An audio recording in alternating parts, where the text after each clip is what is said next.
Hello, welcome to Eye on the Arts. I am your host, Jane Frazier. You know, along with everyone else, we're doing this a little differently this year. We're doing this via Zoom, and we're also revamping our schedule. So last year we had one a month. We're probably only going to have one episode for the fall semester. This is it.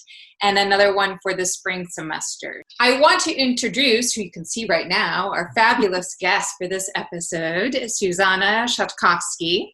You may know Zuzanna from a plethora of TV work. Dorota, my personal favorite, on Gossip Girl, Nurse Pell on The Nick, and several episodes of The Good Wife and Sopranos and Law and Order and all of those fabulous shows.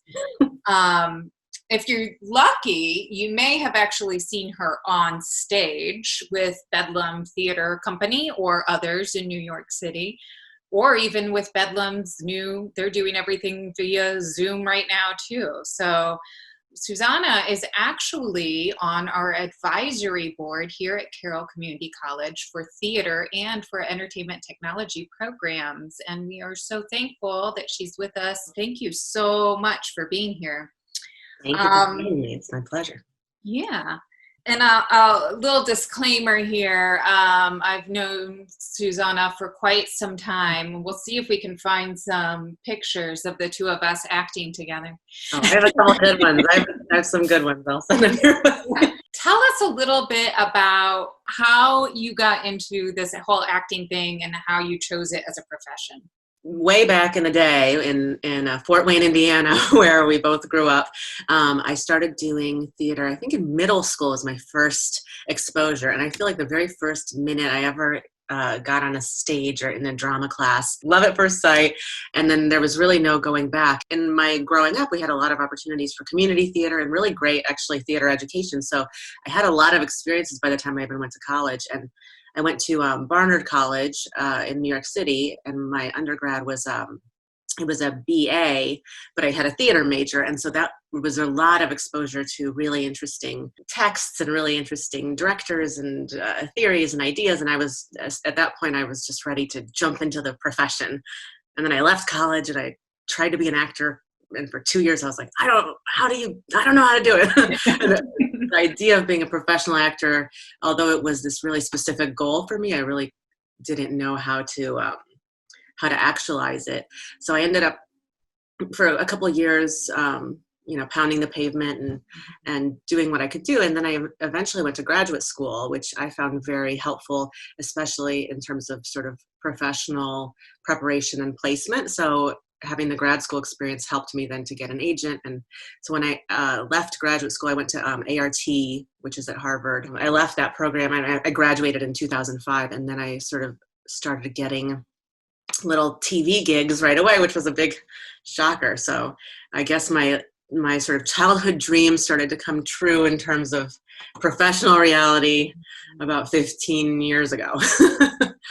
So that's my path. Right. What were some of the types of classes that you took, or what were some of the things that they gave to you? The program is sort of half American, half Russian, which really, really informs the way that the training plays out because, months and months of Stanislavski and specifically with Russian teachers.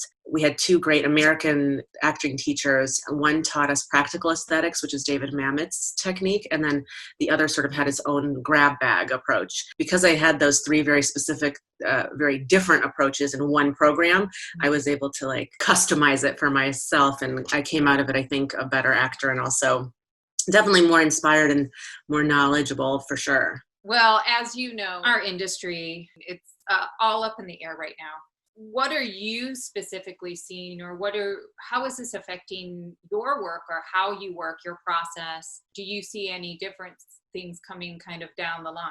Like you mentioned, I've worked with this company Bedlam quite often, and that's a kind of a classic New York company because it's a downtown off-Broadway company. Broadway has kind of made this decision to basically stay closed until next year, until there's a vaccine, whatever it is, until things are different. And these small theaters basically have to follow suit because even under a model where, only 40% of an audience can be present or something like that, then that's not tenable for most of these theater companies because they basically have to sell out in order to stay, to keep themselves out of the red. So it's always a struggle for them to survive in New York. It's definitely a challenging time, but I think it's a really great time for us to see how does theater translate into a digital medium. There is a way to capture acting digitally, and that's called film and television. So it's like, so for actors, it's like there's that kind of resource, and then so kind of filming anything theatrical is already really robbing it of something special. So it's kind of about being creative. And I just heard of a company that's doing a show about a woman who's like the ugliest woman in the world or something,